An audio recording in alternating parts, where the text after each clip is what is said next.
Barang siapa yang memberikan nasihat dengan memandang kepada kebaikan dirinya, maka dia akan terdiam ketika dia terjatuh dalam kemaksiatan. Dan barang siapa yang memberikan nasihat karena memandang kebaikan Allah terhadap dirinya, maka dia tidak akan diam walaupun dia terjatuh dalam kemaksiatan. Itulah dia lebih kurang terjemahan hikmah yang ke-181 ini. Dalam hikmah ini ada mengisyaratkan tentang dua kelompok manusia, tuan-tuan sekalian. Kelompok manusia yang pertama adalah minan nasi may yanzuru ila ihsanihi ila Allah Ta'ala. Sebahagian dari manusia ada yang memandang pada kebaikan dirinya kepada Allah Subhanahu wa Ta'ala.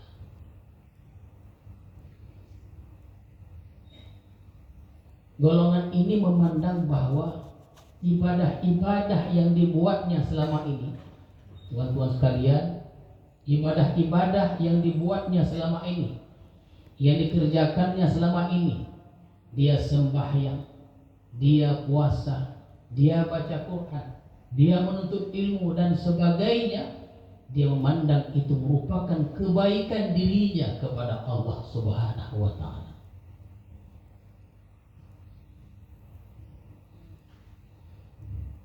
Dia memberi nasihat dan dia menganggap perbuatan baik itu merupakan perbuatan baik atau persembahan kebaikan dirinya terhadap Allah Subhanahu wa Ta'ala.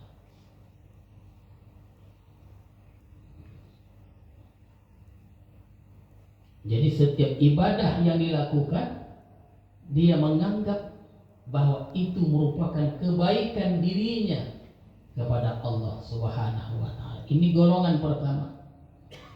Fa idza zakkara ibadallahi wa wa'adhahum, apabila dia mengingatkan, memberikan nasihat kepada hamba Allah, tuan-tuan sekalian, bi anqala lahum. Jadi golongan ini apabila dia berikan nasihat kepada manusia dengan nasihat-nasihat seperti bi anqala lahum, ittaqullah wa ati'u wa'malu kadza wa kadza, dinasihatinya kawan-kawannya, hamba-hamba Allah itu, bertakwalah kepada Allah, taatilah Allah, berbuat baiklah ini dan itu.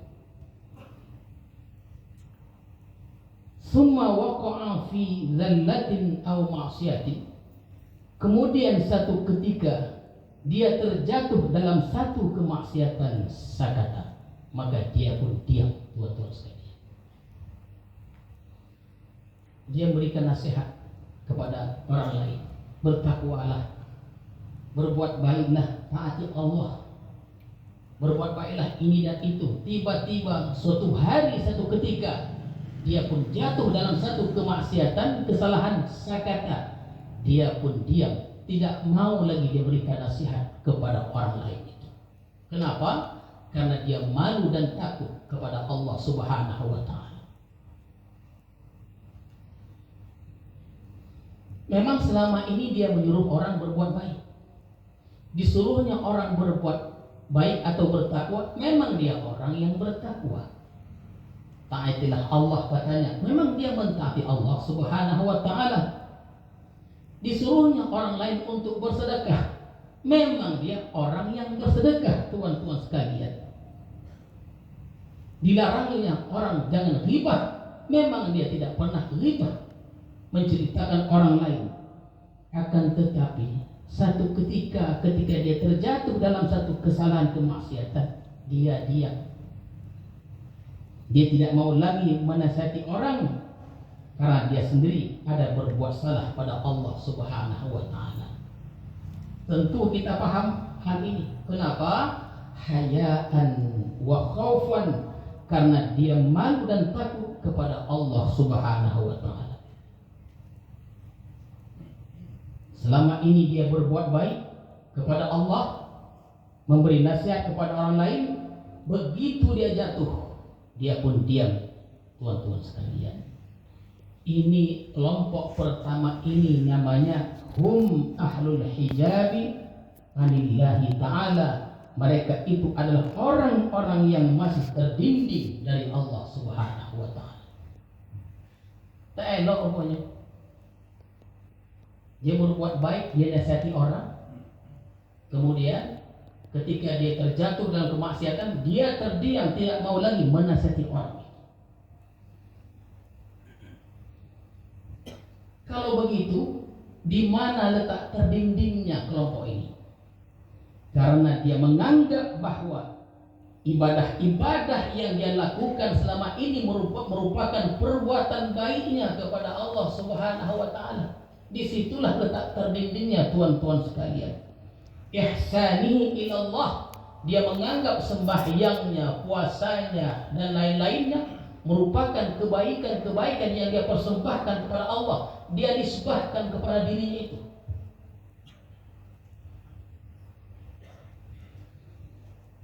Oleh karena itulah golongan ini terdinding dari Allah Subhanahu wa taala.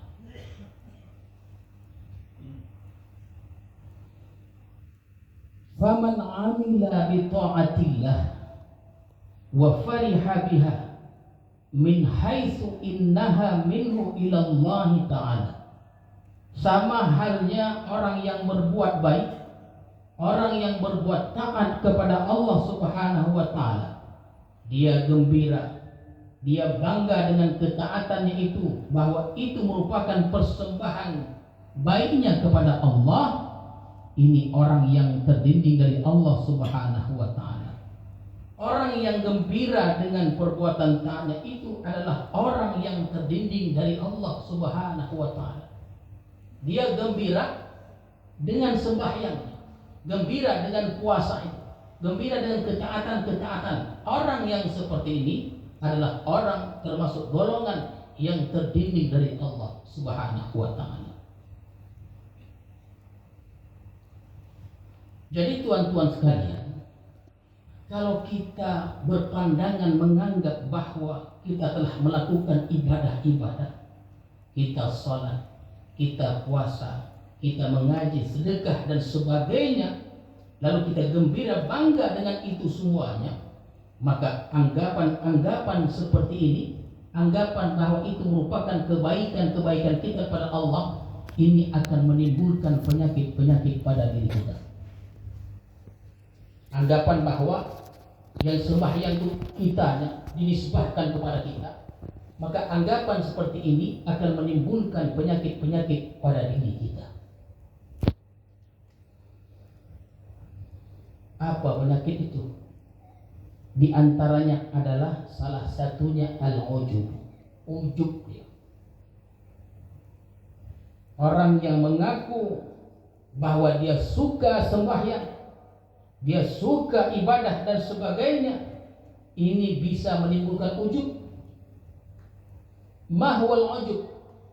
Apakah ujub itu? Ujub itu adalah isti'zamun ni'mah ma'a nisyani idhafatiha ila Allah ta'ala. Dia mengagungkan nikmat Allah.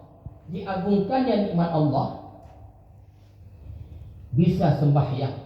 Contoh-contoh sekalian, dia bisa sembahyang 1000 rakaat contohnya. Dia merasa hebat bisa sembahyang 1000 rakaat itu.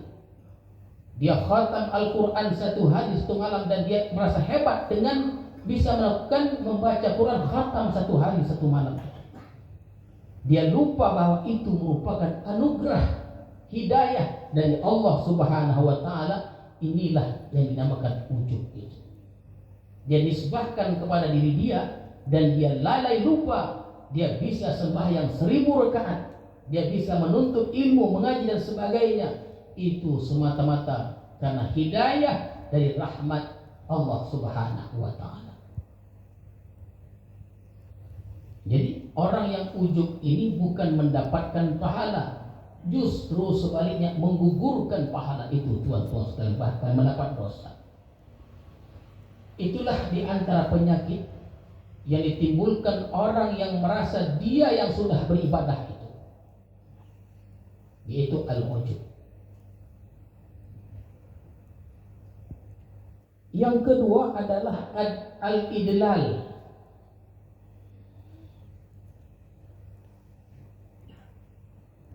Al-idlal itu wa huwa ayyara haqqan lahu indallahi azza wa jalla.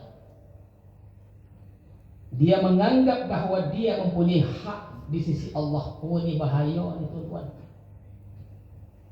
Wa huwa ayyara haqqan lahu indallahi ta'ala. Dia menganggap dia punya hak di sisi Allah Subhanahu wa ta'ala. Karena selama ini dia banyak berbuat baik, banyak sembahyangnya, banyak puasanya, banyak zakatnya, dan ibadah-ibadah yang lain, sehingga dia menganggap dirinya punya hak dekat di sisi Allah Subhanahu wa ta'ala. Orang yang punya sifat idlal ini, dia akan merasa aneh, heran kalau doanya tidak dikabulkan oleh Allah Subhanahu wa ta'ala. Heran nih, aku ini sudah berdoa, kenapa doaku tidak dikabulkan? Padahal aku sudah sembahyang, aku puasa dan lain-lain, kenapa tidak dikabulkan? Aneh, heran dia. Makanya tuan-tuan sekalian, banyak tetamu kita yang datang ke madrasah ini, dan kesempatan itulah kita nasihatkan ungkapan-ungkapan seperti Tuan, kata tamu-tamu itu, kurang apa saya lagi, katanya begitu. Saya sudah sembahyang tahajud, bahkan saya puasa Khamis, Senin dan Khamis, tapi hidup saya semakin melarat, tuan-tuan sekalian. Begitu saya mendengar itu, saya katakan kepada tuan itu atau ibu itu, di kampung tempat tuan tinggal itu banyak orang tak sembahyang tapi kaya. Bukan itu ukurannya.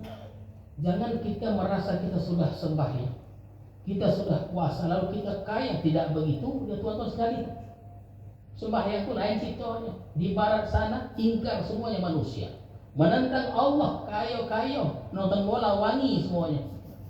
Tengok tuan-tuan sekalian, mereka kalau menonton bola seperti mereka pergi ke plaza, rapi, wangi segala macamnya. Sembahyang tidak. Jadi jangan kita sudah ibadah, kita merasa dekat dengan Allah, kalau sudah ibadah doa itu mesti dikabulkan. Tidak begitu dia. Terkadang di balik kesulitan yang kita terima ada kebaikan-kebaikan dari Allah Subhanahu wa ta'ala itu.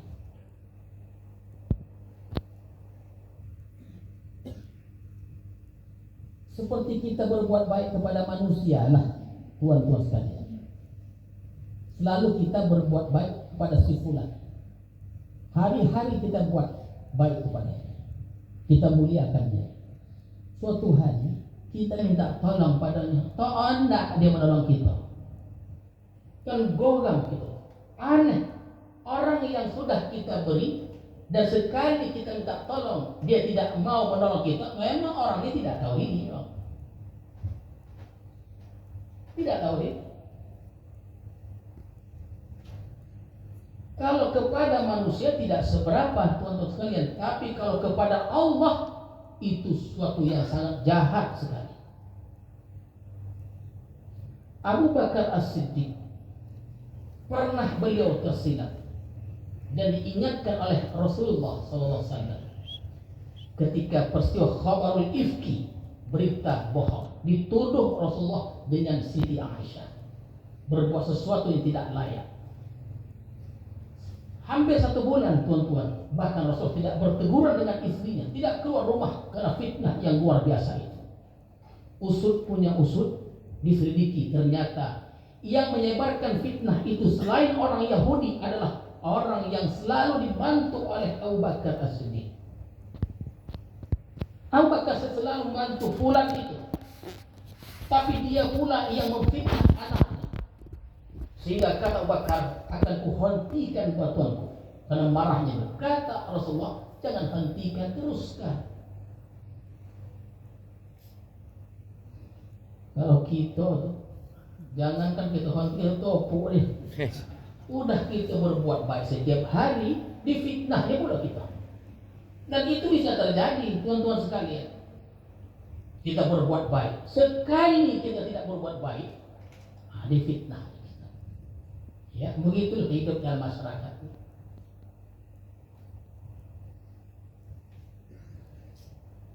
Jadi idlal itu dia merasa dia punya tempat di sisi Allah Subhanahu wa taala. Jadi semakin banyak ibadah kita, tunjukkanlah kefakiran kita itu kepada Allah Subhanahu wa taala. Qala Rasulullah sallallahu alaihi wasallam, "Inna salatal mudill la turfa'u fawqa ra'sihi wa la an yadhhaka wa anta mu'tarifun bi dhanbik khairun min an tabkiya wa anta mudillun bi amali." Sembahyang orang yang idlal tadi tidak diangkat di atas kepalanya. Sungguh bahwa kamu tertawa tetapi kamu mengakui dengan dosa, itu lebih baik daripada menangis tapi engkau merasa berjasa pada Allah Subhanahu wa taala. Ya. Baru sembahyang sudah merasa berjasa kepada Allah Subhanahu wa taala. Kenapa muncul hal ini? Karena dia menganggap bahwa ibadah yang dilakukan itu merupakan kebaikan-kebaikan dirinya yang dia persembahkan kepada Allah Subhanahu wa taala. Jadi yang pertama ujub, yang kedua idlal. Ada lagi penyakit tuan-tuan sekalian yang ditimbulkan orang yang beranggapan bahwa perbuatan baik dia itulah dipersembahkan pada Allah, namanya alman. Ada penyakit alman, man namanya. Ya. Kalau idlal itu kepada Allah, tapi kalau man kepada makhluk Allah. Alman ini memberi kepada seseorang, kemudian dalam hatinya merasa berjasa kepada orang itu. Kalau tadi merasa berjasa pada Allah, yang ini pula berjasa kepada merasa berjasa kepada orang yang sudah dibantunya itu. Di mulutnya menyebut pemberian-pemberian ini.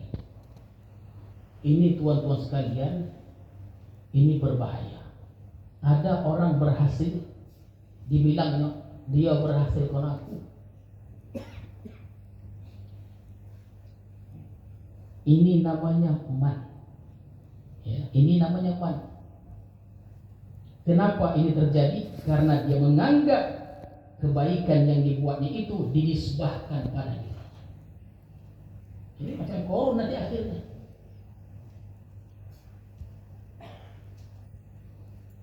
Terdengar dalam kampung itu ada orang kaya, dibilangnya dia kaya karena aku yang memodalinya. Semua dia. Jadi penyakit man ini bisa menyerang orang kaya dan bisa juga menyerang orang yang alim. Oh, dia pandai kata orang, aku yang mengajari. Ini bahaya tuan-tuan sekalian. Apabila kita bersedekah, berbuat baik kepada orang, tapi ada man ini, maka sedekah kita gugur. Mana dalilnya? Kata Allah, la tubtilu sadaqatikum bil manni wal adha. Man itu Allah sebutkan dalam Quran.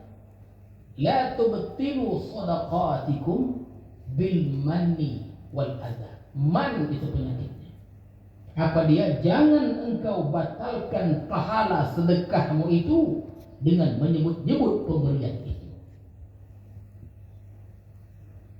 Jadi tuan-tuan sekalian, kelompok pertama orang yang memandang ibadahnya itu kebaikan yang dia persembahkan kepada Allah, ini kelompok yang terdinding dari Allah Subhanahu wa taala, dan kelompok ini mudah kali diserang penyakit ujub, idlal, man, sombong dan sebagainya. Jadi kelompok pertama adalah kelompok yang terhijab dari Allah Subhanahu wa taala.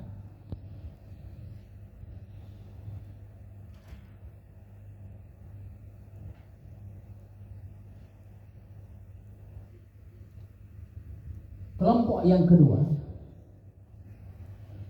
wa minan nasi may yanzuru ila ihsanillahi ilaih. Kelompok orang yang memandang kebaikan Allah itu padanya. Kalau yang pertama, dia memandang kebaikan dia kepada Allah. Kelompok yang kedua, inilah kelompok yang benar. Dia memandang kebaikan Allah itu kepadanya.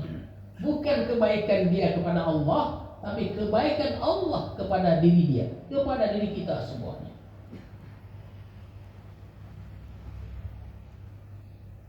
Dia sembahyang, contohnya, dia bukan gembira dengan sembahyang itu. Tidak dia gembira dengan sembahyang itu. Tidak menganggap kebaikan dia kepada Allah, tapi dia menganggap dia bisa sembahyang itu merupakan kebaikan Allah yang Allah berikan kepadanya. Kita bisa berkumpul di majelis ilmu ini bukan karena kita ada. Jangan kita pandang karena kebaikan, tidak. Itu merupakan kebaikan Allah yang Allah berikan kepada kita sehingga kita bisa berkumpul di malam ini. Jadi kalau Allah tidak berbuat baik kepada kita, kita tidak akan bisa berbuat apa-apa, tuan-tuan sekalian. Jadi inilah yang kita kehendaki dalam setiap amal-amal kita. Kita bangga, kita gembira, kita syukur dengan ibadah. Tapi yang kita pandang itu adalah pertolongan Allah, kebaikan Allah, taufik Allah dan hidayah dari Allah Subhanahu wa taala, bukan dari kita. Tidak boleh kita banggakan gembira dengan ibadah-ibadah kita itu. Tak boleh kita banggakan ibadah kita. Jangankan kita bangga dengan ibadah kita, bahkan kita berdusta dalam ibadah-ibadah kita itu. Dan itulah yang mesti kita latih, tuan-tuan sekalian.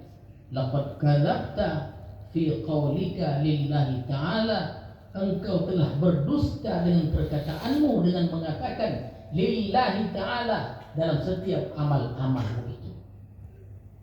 Bohong kita rupanya. Makanya dalam rumah suluk itu dilatih dia, terus dilatih. Jadi tuan-tuan sekalian, yang bersuluk itu ada amalan pokoknya untuk melatih supaya kita tidak berbohong dalam amal-amal kita. Laqad kadzabta fi qaulika lillahi ta'ala. Janganlah engkau telah berdusta dengan perkataanmu lillahi ta'ala. Selalu kita sebutkan dalam sembahyang untuk Allah, dalam puasa untuk Allah, dalam sembahyang tadi apa yang kita ingat? Pekerjaan kita, rumah kita, anak kita dan sebagainya. Makanya di antara keistimewaan orang yang bersuluk itu dan orang yang keluar dari suluk itu jangan pernah ditinggalkan. Apa dia? Sembahyang berjamaah di awal waktu.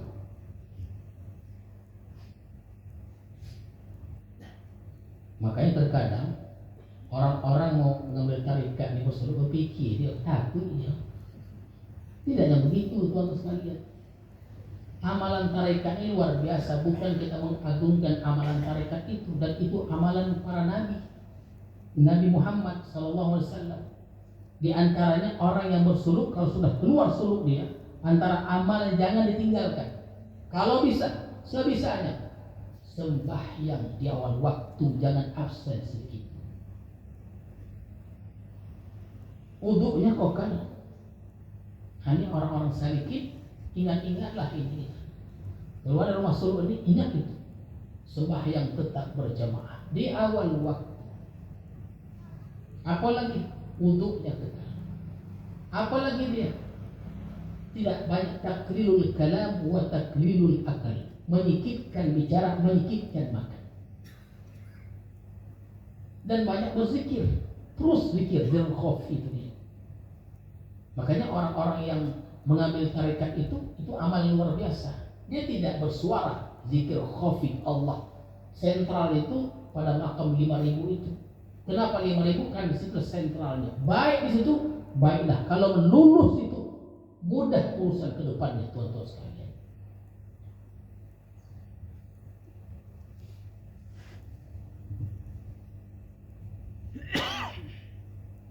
Jadi yang kita banggakan itu bukan ibadah kita.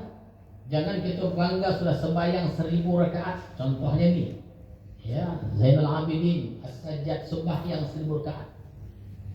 Kalau kita bisa berbuat demikian, kita bukan bangga dengan sembahyangnya itu. Oh, aku bisa sembahyang 1000 rakaat.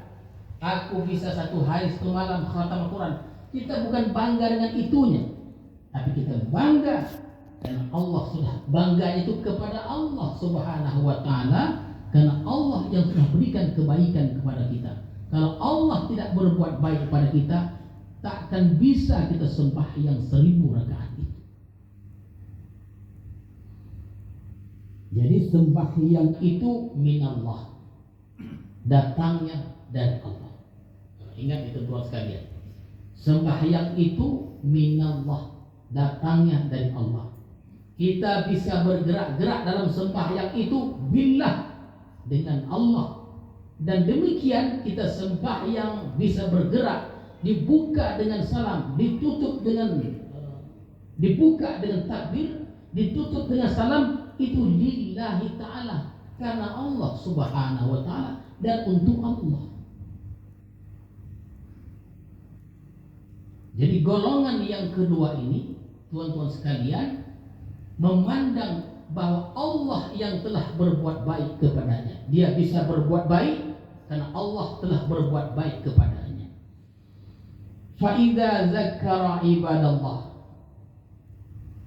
wa wa'adhahum thumma waqa'a fi ma'siyatin la yaskutu 'anit tadhkir wal wa'd li'annahu la yara li nafsihi ihsana. Golongan kedua ini, kelompok ini apabila memberikan nasihat kepada hamba Allah. Kalau yang pertama tadi memberi nasihat, kalau dia berbuat salah dia berhenti berbuat menasihati orang. Yang kedua ini tuan-tuan sekalian, apabila dia memberikan nasihat kepada hamba Allah, lalu satu ketika dia terjatuh dalam satu kesalahan, satu kemaksiatan, maka dia tidak akan berhenti memberikan nasihat itu karena dia tidak melihat baginya dirinya suatu kebaikan itu. Dan itu sudah kita jelaskan tentang tauhidul af'al itu. Dia berbuat baik, tapi dia tidak merasa dia berbuat baik. Dia bisa berbuat baik karena Allah berbuat baik kepadanya. Orang seperti ini, ketika dia terjatuh dalam sebuah kemaksiatan, dia tidak akan berhenti memberikan nasihat kepada hamba-hamba Allah. Maka kelompok ini disebut wahum ahlul fathi wal ma'rifati billah. Inilah yang disebut ahli fathah dan ma'rifah. Tuan-tuan sekalian, yang pertama tadi ahli hijab, yang kedua ahlul fathi wal ma'rifah billahi ta'ala. Wa idza amila bi ta'atillah la yafrahu biha min haitsu hiya minhu bal yafrahu billahi al-muwaffiq al-mu'in lah 'alaiha. Apabila kelompok kedua ini tuan-tuan sekalian beramal dengan taat kepada Allah, mereka tidak gembira dengan taatnya itu, tidak gembira dengan sembahyangnya, tidak gembira dengan puasanya, tapi gembira dengan Allah al-muwaffiq, Allah yang beri taufik kepadanya, Allah yang menolong sehingga dia bisa beribadah kepada Allah Subhanahu wa Ta'ala. Jadi tuan-tuan sekalian, ibadah seperti inilah yang diterima oleh Allah Subhanahu wa Ta'ala. Kelompok kedua ini bila pun berdoa, kelompok kedua ini bila dia berdoa dikabulkan atau tidak dikabulkan tidak jadi masalah tuan-tuan sekalian. Tidak dikabulkan pun sudah beruntung. Kenapa? Karena dia bisa berdoa atas kebaikan Allah. Jadi orang yang tidak berdoa itu Allah tidak berikan kebaikan. Jadi orang kelompok kedua ini berdoa, dia dikabulkan, alhamdulillah. Tidak dikabulkan tidak jadi masalah. Bisa saja dia berdoa sudah suatu keuntungan yang besar baginya. Kenapa? Karena dia bisa berdoa Allah berikan anugerah kepada untuk berdoa, apalagi dikabulkan, tentulah lebih untung lagi. Nah, jadi tuan-tuan sekalian, inilah dia hikmah yang pembicaraan hikmah yang ke-181. Dua kelompok dinamakan al-hijab, kemudian al-faqih wal ma'rifah. Tentulah kita ingin termasuk golongan al-ma'rifah tadi. Kita melatih diri kita menganggap bahwa segala kebaikan yang kita buat, kita sembahyang, kita puasa, kita baca Quran, kita berzikir, tuan-tuan sekalian, orang suluk yang 5.000, yang 6.000 zikirnya, itu merupakan kebaikan Allah yang Allah berikan kepada kita, bukan persembahan kita kepada Allah Subhanahu wa taala. Mungkin itu saja ya pengajian kita pada malam hari ini. Mudah-mudahan kita semua dalam rahmat Allah Subhanahu wa taala mendapat berkah dan hidayah pada pertemuan ini. A'udzubillahi minasyaitonir rajim. Bismillahirrahmanirrahim. Allahumma zidna ilma warzuqna fahma wal hikmah bis-salihin. Allahumma ij'al jam'ana hadza jam'an marhuma wa tafarruqana ba'di tafarruqan ma'suma. Wa sallallahu ala sayyidina Muhammadin wa ala alihi wa sahbihi ajma'in. Subhana rabbika rabbil izzati amma yasifun wa salamun alal mursalin walhamdulillahi rabbil alamin. Assalamualaikum warahmatullahi wabarakatuh.